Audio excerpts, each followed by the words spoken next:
It's really good to have Justin with us, Justin Brierley, and I'm sure, like me, you've probably appreciated the radio program that Justin does. It's on Premier Christian Radio, and it's really helpful because it's dealing with apologetics and theology and kind of culture and how that all interacts. And Justin has a number of guests on there, so really helpful stuff. And it's really great to have Justin with us. Really kind of how to engage with sort of different sorts of things. And Justin is a speaker and author. And speaking of author, we have this book available. I don't want to leave Justin out, do I really? So this book is available, which is, we're switching the talks actually. So the talk that Justin was going to give this afternoon is given this morning. So we're switching them around because it just kind of fits in better with sort of where we're going this morning. But this book is really helpful. You'll find it great. It's available at the book table and you can buy that. And lots of you have been buying books, which is excellent. You don't have to just buy the books once, I ought to say. You can go again and buy again if you like, that's fine. In fact, if you go again, I should have said this earlier on. I know I said we've got books for £1. We've also got 50p books, which is Justin's book at 50p. No, not really. So, so sorry. So we've also got those as well, but Justin will say more. But thank you, Justin. Come and join us. Thank you so much. Well, good morning, everyone. It's great to be with you. Thank you so much for the invitation to be with you. Just want to ask something. Is it Cowplain or Cowplain? We were told it was Cowplain by someone, but Cowplain, that's fine. It's good to be with you here at Cowplain Church. As has been mentioned, I've been hosting a show for 17 and a half years called Unbelievable.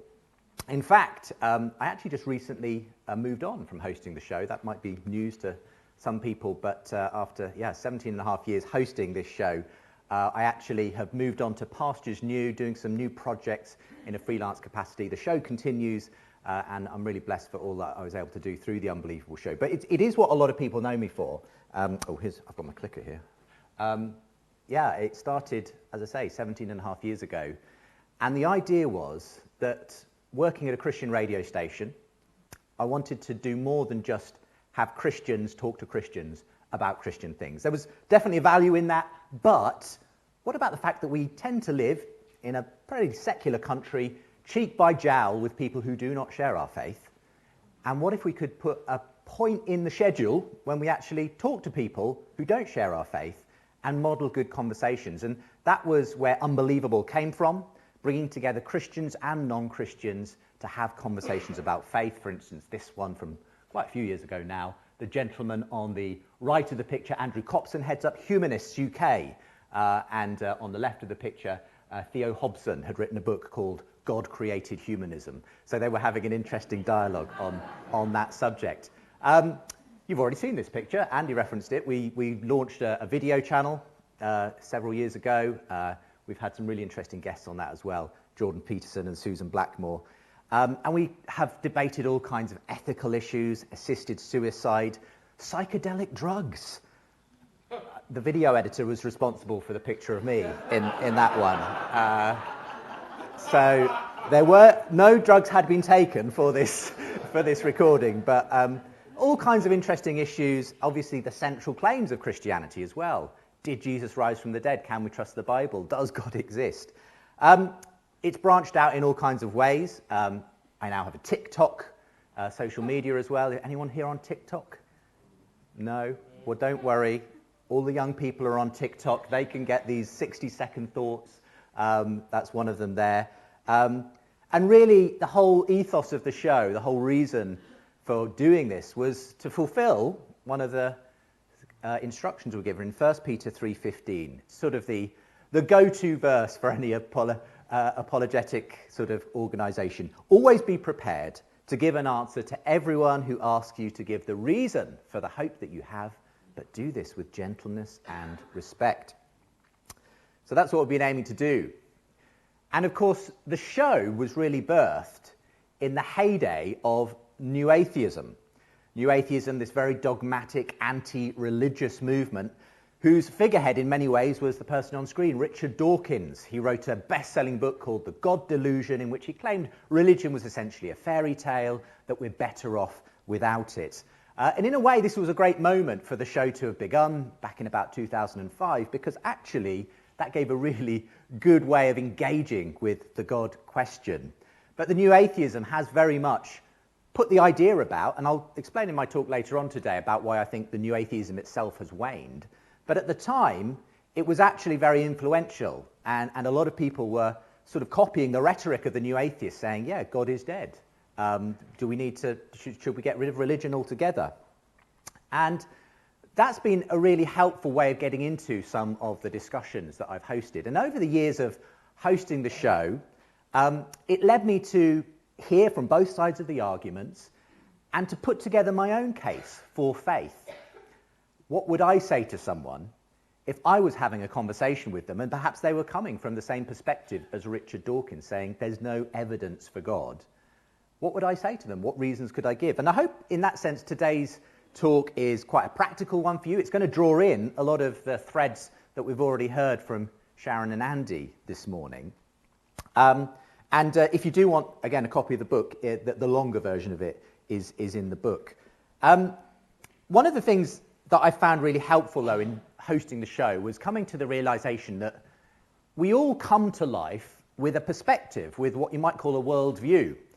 I think a lot of non-Christians, people who might describe themselves as atheists, are standing over here saying, well, look, I'm an atheist. I don't have any beliefs. You're the Christian over here with all your funny beliefs about God and heaven and angels. You know, I'm just a neutral observer. You've got to prove to me that your worldview makes any sense. Okay. And that's one way of looking at things. But actually, I don't think that's correct. What I've discovered in the course of hosting these shows where we had a lot of atheists and agnostics on is that actually most atheists, whether they realize it or not, they do have a certain set of beliefs about the way the universe is, about the way the world is. You might sometimes label this as naturalism or materialism. It's the view that all that ultimately exists is matter in motion. Chemicals, electrons, the forces of the universe, everything ultimately can be boiled down to and explained by that. So that's a point of view, that's a worldview, and it has some consequences. There are some logical outworkings of that many atheists, non-religious people might not have fully thought through. So when I'm sort of looking at the world, it's not that the Christian over here has to do all of the argument and evidence. There's 2 points of view here, both of which need to be explained and defended, okay? Sure, I've got beliefs about God and Christianity and Jesus. I need to be able to explain and defend those to anyone who's asking, but so does the atheist. They have to explain why they think the world is the way they say it is, and whether it makes more sense on their worldview. You see, what we're asking is whose worldview, the Christian or the atheist, makes better sense of the data that's available to all of us. And in my experience, I've found that, in fact, Christianity, in many ways, makes better sense of the evidence around us. That if I had to plump for one of those two explanations, I think Christianity makes more sense of them. That's why I'm going to give you 3 reasons why I believe God is the best explanation. It's not that we've got, cast iron proof, some irrefutable argument that God exists. It's simply saying, what seems to fit best with the way we all, conceive of the world and the universe we live in?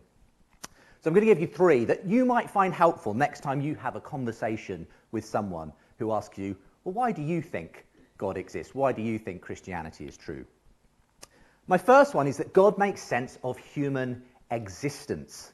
This was a fascinating aspect of some of the conversations I began having on the show over the years. We quite often had eminent scientists, both with and without faith, coming on the show to talk about the way in which we humans have developed in the cosmos. One of the most fascinating aspects of this conversation was that a number of the scientists coming on, whether they were Christian or not, were talking about an aspect of the universe, sometimes called the fine-tuning of the universe for life. I don't know if some of you have come across this concept before. It may have been that other people have spoken to you about it. But I found this just a fascinating area. The fact that when the universe came into existence, which is itself a rather remarkable fact, it appeared to be birthed with a set of very specific numbers, cosmological constants, and forces that had to be just the way they are for life to be able to develop at some point in the universe. Some time back, I decided to try and put that thinking into a short video, which I'm going to play now, just to give a sense of just how improbable it is that we are here in the first place. Here's the video. Some people say that human existence is a result of a roll of the cosmic dice. Like the gambler who stakes his life savings on the next throw, we just got lucky in the lottery of life. Some people say there's no purpose in the universe, no grand plan, no God behind it all. Our numbers just came up and here we are. But I don't believe them, and nor should you. If I roll this dice, the chances of getting a 6 is 1 in 6. That's not too bad. But what are the chances of me rolling 6 twice in a row? Well, the odds get longer. It's 1 in 6 times by 1 in 6. That's 1 in 36. So I'd have to be pretty lucky to get 2 6s in a row. Now, every time I add the chances of rolling another 6 in a row, the odds go up exponentially, and it gets even more unlikely. Now, what if I rolled this dice 70 times, and every single time I got a 6? Okay, that's pretty unlikely, but it's possible, right? Well, in fact, the chances of rolling a 6 70 times in a row are around 1 in 10 to the 55. That's a 1 with 55 zeros after it. Now, just to put that in perspective, how long would I have to stand here rolling this dice, allowing about 5 seconds per roll, before hitting that lucky streak and rolling 76s in a row? Well, I had a mathematician friend work it out for me. On average, you would have to continually roll this dice for 100 trillion, trillion, trillion, trillion, trillion, trillion, trillion, trillion, trillion, trillion years before your numbers come up. That's a long time. What if you applied that thinking to us? What are the odds of us being here? Now, the odds of rolling 76s in a row, 1 in 10 to the 55, as it happens, those are the same odds of something called the expansion rate of the universe being just right for the existence of us here today. From the moment of the Big Bang, when our universe began to rapidly expand, the rate of that expansion was exquisitely finely balanced. Any faster, and the universe would have expanded too rapidly to allow the formation of chemicals, atoms, stars, and galaxies. Any slower, and the universe would have collapsed back in on itself. But as it happens, the universe expanded at just the right rate to allow for life to develop in the future, for us to be here. It hit 70 rolls of the number 6 in a row, first time. And the expansion rate of the universe is just one among 30 or so other incredibly sensitively finely tuned constants and fundamental forces in the universe that must be just the way they are for the universe to be able to produce us. So let's imagine, if I went ahead and rolled this dice 70 times, and what do you know, every time it came up 6. No waiting for trillions upon trillions of years, first time. Beginner's luck? Hardly. You would assume that I must have rigged it. Maybe the dice are loaded, maybe there are 6s on every side. It can't be chance. Now let me ask you, why would we assume that this universe with us in it, which is actually way more improbable than my 70 rolls, is just a result of chance?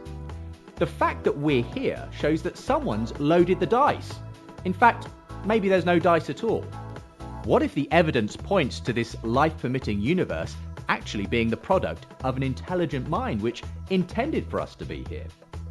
Now, you could come up with some speculative other theory. Maybe there's an infinite number of universes, giving you an infinite number of chances to roll the dice. Maybe. But we don't have any scientific evidence for it. So if you're hanging your hat on that possibility, then you're every bit as much committed to a faith position as the person who says God was behind it. Believing in God isn't a delusion. It's a perfectly reasonable conclusion when we look at the fingerprints on our universe.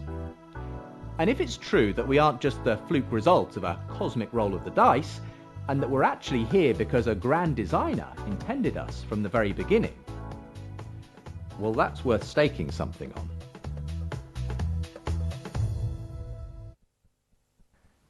It's a fascinating thing, isn't it? We've done a lot of discussions and debates. It's a hotly contested area. But what I've found is that actually, when I look at the advance of science, far from the atheist mantra of science is constantly disproving God, I find that the more we know about the nature of our universe, how it came into existence, DNA, a lot of this stuff, rather than pointing away from God, points towards God. There's a sense in which actually we need to have some God-sized explanations for some of these phenomena. I've got a quote on the screen there from Fred Hoyle, who, speaking about this extraordinary fine-tuning of the universe, once said, "A common-sense interpretation of the facts suggests that a super-intellect has monkeyed with physics as well as chemistry and biology, and that there are no blind forces worth speaking about in nature." So I find that when it comes to human existence, the evidence appears to be pointing in the direction of a mind behind this universe, rather than it all being blind chance and purposeless. Point number 2. We've heard quite a bit of this, actually, from Sharon's excellent presentation earlier. But I believe there's a second way in which God makes best sense of things. And it means going from looking out there at the universe to looking inside here at us. I think God makes best sense of human value. I want to tell you the story of a wealthy Colombian businessman called Jaime Jaramillo, who in 1973 was walking along the streets of Bogota in Colombia when he spotted a child going into a manhole. He was fascinated. He went home, put on a wetsuit, went down into those sewers, and underneath the streets he discovered street children living in these sewers. And the reason was because they were being shot by off-duty police officers on the streets above, who considered them kind of like vermin. In fact, one officer said, "Killing these kids is like killing lice. We call them the disposables." Now, since then, Jem has rescued hundreds of these street kids and put them in a loving Christian community. But I guess, like me, you probably find that story both disturbing and inspiring. Disturbing that any human being could treat a child like that. Inspiring because of what Jem Jaramillo did. But as Andy and Sharon were both saying, the question is why? Why do we have that response? Why did Jem do the right thing, the human thing, if you will? And the fact is, again, on the atheist worldview, I haven't heard a satisfactory answer to that question. Because I can't see how there is any ultimate value to human life. You know, human beings really have no more special claim for regard on the biological tree of life than a louse, you know. And if one culture happens to develop a disregard for human life, for the lives of these street kids, well, that's just the way the world is. It's just the way things have gone. There's no right or wrong about it. It just is. So why don't we feel comfortable with that? One of the stories I tell in the book is when I got the chance to actually have my own conversation with Richard Dawkins for the first time. This was in the context of a debate he'd been having at Oxford University. I went to the after-show party and sort of rather intrepid, I sort of went up to him with my microphone and we had a 10-minute conversation. And one of the most fascinating things he said in that conversation came when we talked about human morality, human value. And I'm going to quote for you exactly word for word how this part of our conversation went. I said to him that, look, if we'd evolved into a society where rape was considered fine, would that mean that rape is fine? And he said, I don't want to answer that question. It's enough for me to say that we live in a society where it's not considered fine. We live in a society where selfishness, failure to pay your debts, failure to reciprocate favours is regarded askance. That is the society in which we live. I'm glad, that's a value judgment, glad that I live in such a society. And I said, but when you make a value judgment, don't you immediately step outside of the evolutionary process and say that the reason this is good is that it's good, and you don't really have any way to stand on that statement. And he said, well, my value judgment itself could come from my evolutionary past. And I said, so therefore, it's just as random in a sense as any product of evolution. He said, well, you could say that, yes, but in any case, nothing about it makes it more probable that there's anything supernatural. And I said, okay, but ultimately, your belief that rape is wrong is as arbitrary as the fact we've developed 5 fingers rather than 6. And he said, you could say that, yes. And I think if you're Richard Dawkins, if you're a thoroughgoing atheist, you should say that. That is the logical consequence of your view that there is no ultimate right or wrong. There's just whatever the happenstance of evolution happens to have delivered us in our particular time and place. So why do all of us feel like that can't be true. It can't be that my belief that it's wrong to do some things to other human beings is just the happenstance of the hand I happen to have been dealt at this moment by the evolutionary circumstances of our culture. I think it's very hard to get away from this idea that there is something about humans that are different. There's this ultimate value. And as I said, it's very hard to locate where that comes from on a purely atheistic worldview. The Christian has a very ready response and answer. It's located right at the beginning of Genesis. It says, humans are made in the image of God. In his image he created them, male and female. That invests humans with ultimate dignity, ultimate value. So much value, in fact, that, as Sharon said, Jesus came to be a human and to give his life for humans. It's hard to think of anything that invests more value in humans than the Christian worldview. It sits better with me as an explanation of that very deep sense we have that humans do have this inherent value and dignity than the atheist worldview, in which it's just a bit of an illusion, really. Thirdly, I think God also makes sense of human purpose. So we've talked about human existence, human value, now human purpose. I want to introduce you to Jennifer Fulwiler. She grew up in a loving family, but one in which religion was painted as false. She says she never remembers a time where she believed in God growing up. She was raised on a diet of science, reason, and evidence-based rational thought. Even her bedtime reading was Carl Sagan's book Cosmos. She believed the world ran according to a well-established set of natural laws. Science was the de facto way of understanding anything. It was only when she got married and had a child that her thinking changed quite radically on this. Here's the way she described it. She says, I looked down at my child and thought, what is this baby? And I thought, well, from a pure atheist, materialist perspective, he is a randomly evolved collection of chemical reactions. And I realized if that's true, then all the love that I feel for him is nothing more than chemical reactions in my brain.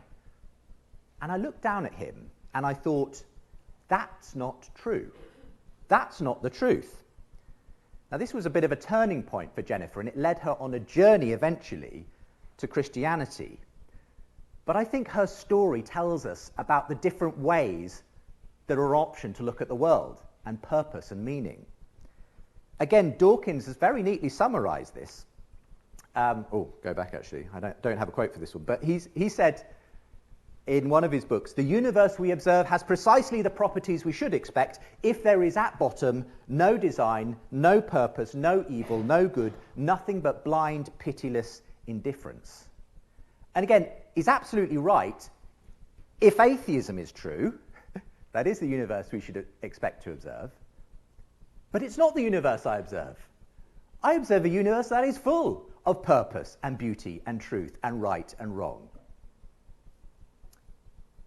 I see a very different universe in that sense to Richard Dawkins. Where he sees only physical processes, I see a lot more than that. I see beauty, truth, love, good, evil, purpose to life. And I think this is where the sense of purpose comes into itself. C.S. Lewis said this, a baby feels hunger. Well, there is such a thing as food. A duckling wants to swim. Well, there is such a thing as water. People feel sexual desire. Well, there is such a thing as sex. And here's the quote, if I find in myself a desire which no experience in this world can satisfy, the most probable explanation is that I was made for another world, sometimes called the argument from desire. The fact that we do see, across all times, places and cultures, this search for meaning, purpose, for the transcendent, could it be that actually there is something that answers that? That we're not just playing a kind of trick by evolution that makes us want to believe that, but it really doesn't exist? What if, like all of our other natural desires, this desire also has something that meets it? I think that makes more sense of our human search for purpose and meaning than the atheist worldview, where it is ultimately just an illusion. I guess ultimately atheism and Christianity are telling two very different stories. I do believe that one is, and I'm not saying here that atheists are nihilistic, purposeless people, far from it. I've got on really well with the vast majority of the atheists I've met over the years. But I do believe the story that undergirds their worldview is one of ultimate hopelessness and purposelessness. The universe one day will experience a heat death in which all of our aspirations, hopes, dreams are extinguished in a kind of nothingness that will go on forever and ever. That just is the worldview, the story that undergirds the atheist worldview.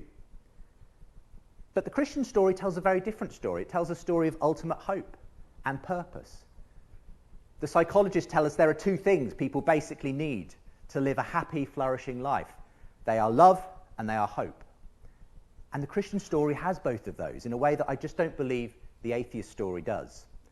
Love, because God came and demonstrated in himself, through Jesus Christ, the ultimate act of sacrificial love for us on the cross. And hope, because in rising again, he said, death is not the end. There is a future, there is a hope which you can walk into. Those two things make this story, for me, a far better signifier of what makes sense of us in this world, in this universe. In the end, then, for these three reasons, I believe that it makes more sense to be a Christian, to believe in God, than to believe we live in a unpurposed, random universe. I find it very hard to believe that the rational and ordered universe we live in came from nowhere and is heading nowhere. I find it impossible to believe that our intrinsic beliefs about human dignity and value are ultimately just an illusion. And I can't convince myself that this universal search for meaning and purpose and transcendence is all in vain. I think we can actually read the fingerprints of God out there in the universe and in here, in our deepest hopes and longings. That's why I'm still a Christian after 15 years of talking with atheists. And as I say, this is not to demean atheists. I believe we're all on a search for truth. But I hope this helps you maybe to have a few ideas of where you could take that conversation next time you engage with someone who says, well, tell me why you believe what you believe. And ask them to explain why they believe what they believe as well. Thank you so much for listening. God bless you.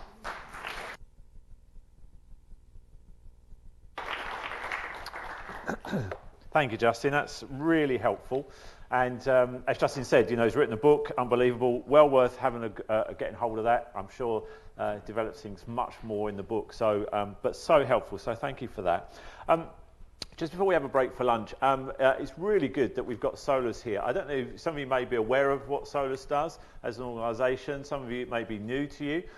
Certainly over the years I've found them really helpful, and as Andy's already mentioned about the website and other things. So what I'm going to do, Andy's going to come and, both going to come, aren't you? You're going to come and tell us a bit more about Solas, how we can be involved, how we can kind of know more about it. Thanks. Good morning. Is this Yes, alive it and is. kicking? Just want to begin with a very quick thank you. Not just thank you for inviting Solas to come partner with you in the church this afternoon as well, but also thank you so much to all those of you who support and pray for Solas. Because we came last time, we know that many of you signed up to pray and to support us, and so we are so grateful to those of you who do that. The ministry runs on prayer. Without prayer, literally nothing happens in Christian work. It's a work of God, and we are so grateful to those of you that get our prayer letter and actually pray so that the ministry and the work can go forward. And it's the same to those of you who give as well. We do have bills to pay. We send evangelists like Andy to campuses and universities up and down the country, and we always say it's people that support financially, that put petrol in the car, that get him there, and it's people that pray that means that something happens when he gets there, because without those things we couldn't do anything. So thank you so much to those of you who are already invested in our work. We're also aware that there's several of you who probably know nothing about us, so very quickly just want to tell you a little about what we do. So Andy, this Solas thing, how would you summarize the work? Thank you, Gavin. So I would say you can summarize the work of Solas, Gavin, in 2 words. Those words are not bad jokes, by the way, you'll be pleased to know. You can summarize the work of Solas in 2 words: evangelism and training. So we love going into secular settings, very often very tough audiences. You, good people, are a very friendly audience today, but sometimes we have to address very hostile audiences, Baptists, for example. No more seriously, often on university campuses and other places. And actually, Pertinent to the point Gavin just made, I was just literally 2 days ago with a meeting of Christian campus leaders working on a number of campuses up in London, very keen to get us to come and help with some evangelism. And one of the questions they said was, we don't have a lot of funding for this. What does it cost to work with Solas? And it was a real joy to be able to say, actually, we have really wonderful donors around the country, make our work possible. Any donation is acceptable, but actually we will come and do this mission for you at no cost. So we love doing stuff like that around the country. Some of you were here last night for the event we had last night on pain, pandemics and Putin. We love doing events like that for churches around the country. In fact, the first time I did last night's talk was actually for a church up in Inverness. And they took the event outside the church. They rented a hotel, a room in a local hotel, put on a steak dinner. I love the way they do things in Scotland. And they subsidised that. We packed it out. There was a space for 50. They somehow sold 56 tickets, which caused a little bit of consternation for the hotel. But you can cut steak dinners in two. And so we had 56 people. About two-thirds actually had no faith. It was over half the audience there had no Christian background. And what was incredibly exciting, we had about 20 people sign up for the Christianity Explored course off the back of that, and we have since heard, it was last Easter last year, I think it's 2, isn't it, Gavin, of those folks have now come through to faith in Christ and completed that journey. And it started with a church asking if we would come and partner with them. Hugely exciting. And then we love doing evangelism training like today. It's great to be back for the second time. But in this year alone, we have put on Confident Christianity Days as far north as the far north coast of Scotland and as far south as the Channel Islands. We were on Jersey earlier this year. So it really has been a year of crisscrossing the country. So that's what Solas does, evangelism, and then teaching and training others how to do that too.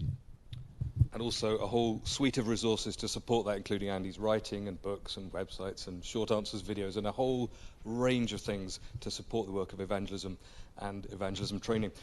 If you'd like to pray for us, when you signed up earlier on to get the slides from today, we forgot to mention at the beginning, you're also signing up to get our prayer letter. You can unsubscribe if you don't want it, but what we would really love is that when you get a very short email from us at the beginning of every month, it tells you where Andy's working and our other speakers as well. So it might say on the 15th, he's facing a hostile crowd on the University of wherever it is, or in a cafe in Inverness or whatever.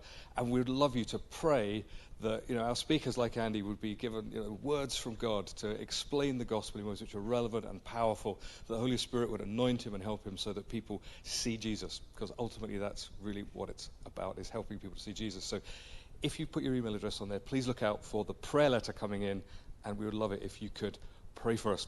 Final question then, Andy, is if somebody would like to support and chip into the kind of the work of evangelism and evangelism training around the country, how can they do it? Sure. One other very quick thing I'll just add to what Gavin said there, by the way, for those of you who do pray, one very exciting piece of news we have at Solas. For the last 6 years or so, we've only had one full-time speaker, and that's been myself. Gavin does some, but it's been myself crisscrossing the country. We are thrilled that we have a second speaker joining the Solas team in the summer. I have a young man called, well, he's 35, but I'm 50, so he's young, called Steve. He and his family are moving to Scotland, and will be joining our team. So that doubles the amount of evangelism we can do, the amount of training we can do. So for those of you who pray and give to us, thank you. If you do not already support Solas and you would like to, what you can do is on your seats you will find 2 little leaflets today. You'll find this wee little white leaflet. I have to say wee little because we've got Scottish roots, right? So I have to throw the occasional Gallicism in. That tells you a bit more about what we do. There's also this leaflet here with this gentleman about to jump off a cliff. And that enables you to become a monthly donor to Solas. And if you sign up to support Solas for £3 a month, it's the way you get involved, we will give you, as a thank you, a free book today. We have Sharon's book, Broken Planet, which is Sharon's newest book. I was going to say newest and greatest, but that implies the others aren't good. Her newest book, brilliant book.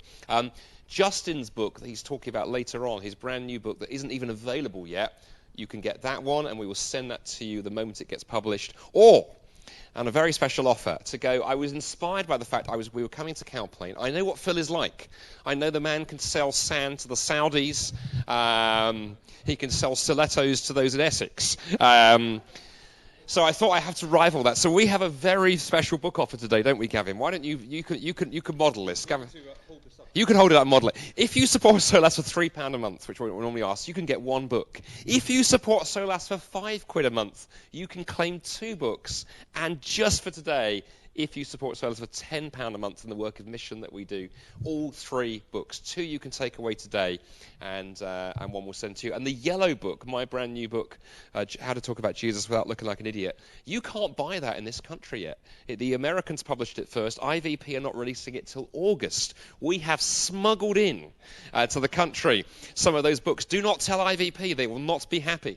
They are the American edition. It's slightly bigger because Americans do it that way, and there's the occasional missing U from a few adjectives, but you know what, we'll forgive them that. You can, American edition, you can take that away, you can read it in around your friends go, how did you get that? You can go, aha, aha. So there we go. That's Solas. We will be on the Solas stand at the back during lunchtime, and you can come and talk to us there. So anyway, thanks for listening. Phil, follow that. Thanks. Well, I would say is that some of our folks do support Solas and have already been reading Andy's book and said it's very good. So it's well worth supporting Solas.